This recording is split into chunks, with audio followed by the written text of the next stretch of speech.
प्रथमः पाठः पुनरवलोकनम, पुनः अवलोकनम। पहले पाठ का क्या नाम है? पुनः अवलोकनम। सभी बच्चे अपनी किताब में ध्यान से देखेंगे और पढ़ेंगे, समझेंगे, ठीक है? कोई भी इधर उधर ध्यान नहीं देगा, सिर्फ किताब में ही ध्यान देंगे अपना। कह धावती, कह धावती। देखो चित्र में देखेंगे, एक घोड़ा है ना, और वो क्या कर रहा है? घोड़ा जो है दौड़ रहा है। घोड़े को संस्कृत में बोलते हैं अश्व। क्या बोलते हैं?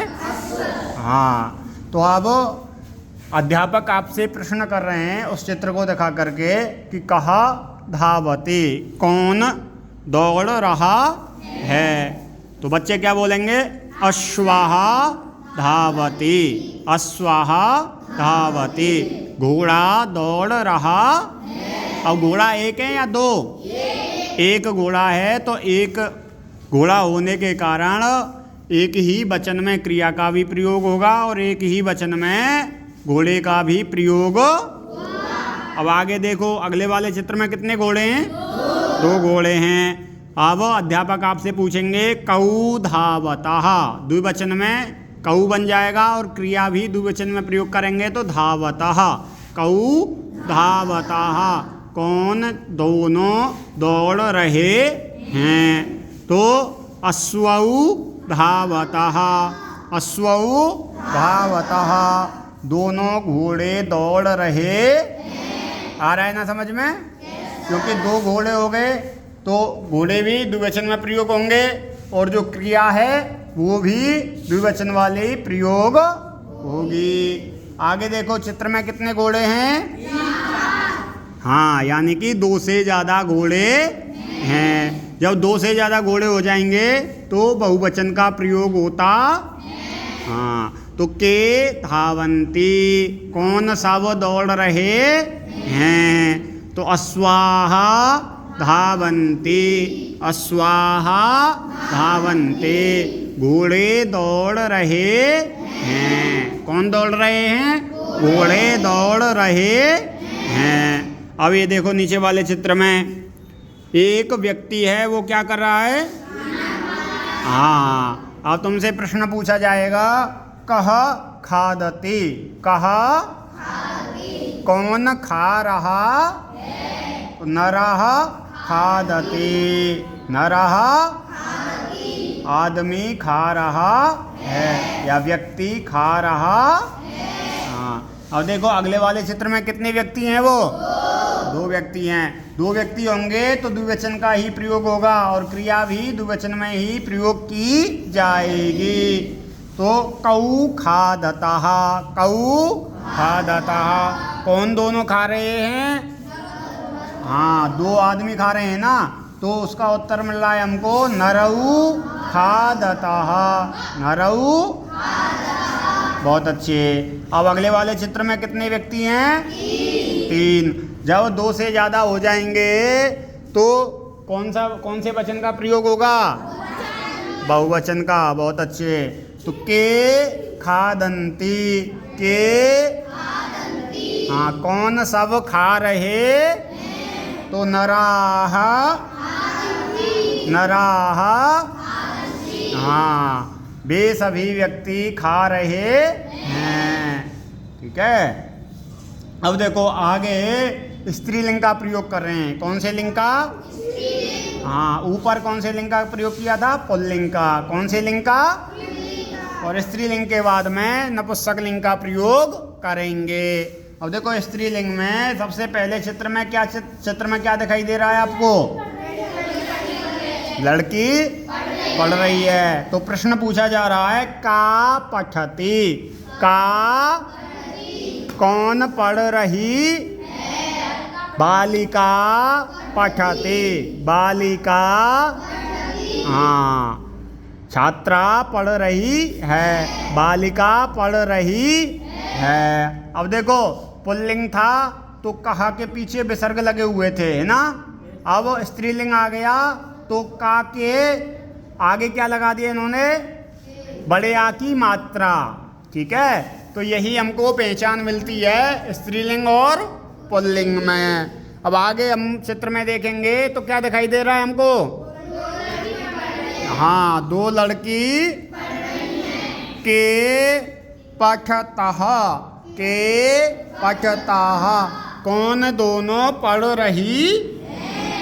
बालिके पठतः, बालिके, दोनों बालिका पढ़ रही हैं। अब इससे आगे वाले चित्र में अगर हम देखेंगे तो क्या दिखाई दे रहा है उसमें? हाँ, कितनी लड़कियां उसमें? 4। तो प्रश्न पूछा जा रहा है का पठन्ते, काह पठन्ते, कौन सब पढ़ रही? तो बालिकाः पठन्ते, बालिकाः, बालिका पढ़ रही हैं, छात्राएं पढ़ रही, हाँ बच्चियां पढ़ रही।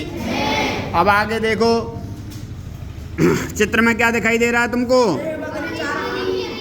बकरी पानी पी रही।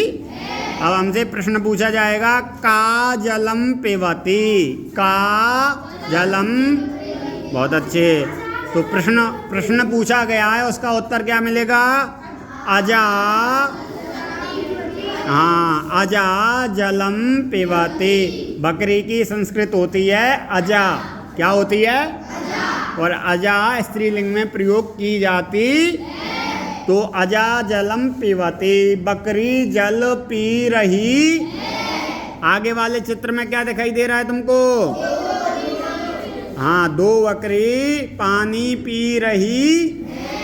के जलम पिबतः, कौन दोनों जल पी रही? अजे जलम, अजे जलम पिबतः, दो बकरी जल पी रही, दो बकरी पानी पी रही। हाँ, अब आगे देखो, आगे वाले चित्र में क्या दिखाई दे रहा है तुमको? हाँ, 4 बकरी पानी पी रही हैं, तो इसका मतलब हमारा कौन से वचन में प्रयोग होगा? बहुवचन में। बहुत अच्छे, क्योंकि ये 2 से ज़्यादा, जब भी 2 से ज़्यादा होंगे तो बहुवचन का प्रयोग किया जाएगा, ठीक है। और 1 से ज़्यादा होंगी तो द्विवचन का प्रयोग होगा। तो काह जलम पिबन्ति, काह जलम, कौन सब जल पी रही? तो अजाः जलम पिबन्ति, बकरियां जल पी रही। हाँ, बकरियां क्या कर रही हैं? हमको कैसे पता जल पी रही हैं? हाँ, चित्र में हमको दिखाई दे रहा कि बकरियां क्या कर रही हैं?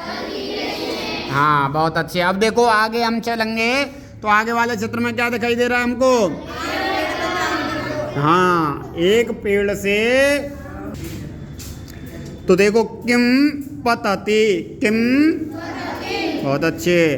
तो कौन पतति का अर्थ होता है गिरना, कौन गिर रहा? तो कह रहे हैं क्या है वो? आम, फल है ना।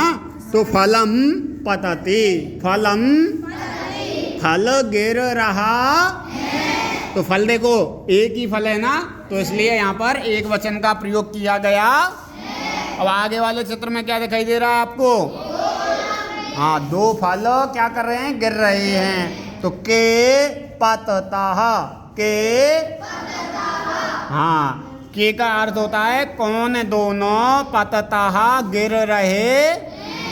तो कह रहे हैं फले पततः, फले, 2 फल गिर रहे, 2 फल, बहुत अच्छे।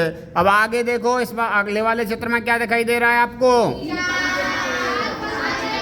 हाँ, तो ये कौन से वचन में प्रयोग किया जाएगा? बहुत अच्छे।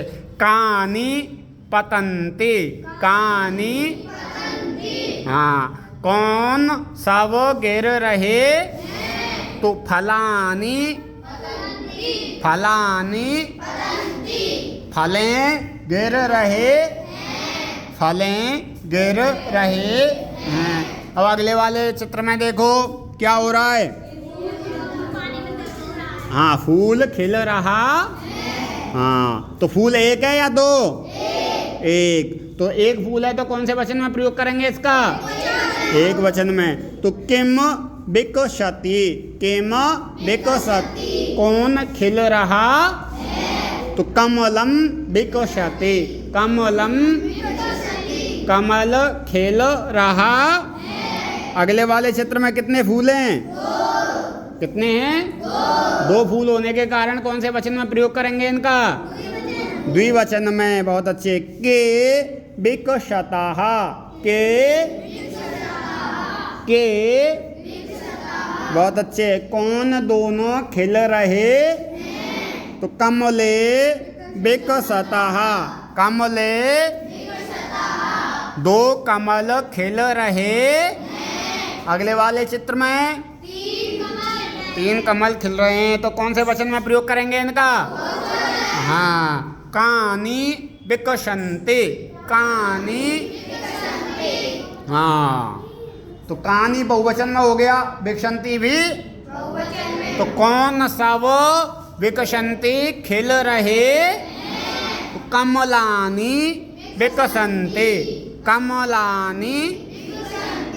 हाँ, बहुत सारे कमल खिल रहे। बहुत सारे कमल क्या हो रहे हैं? हाँ, अब समझ में आ गया ना।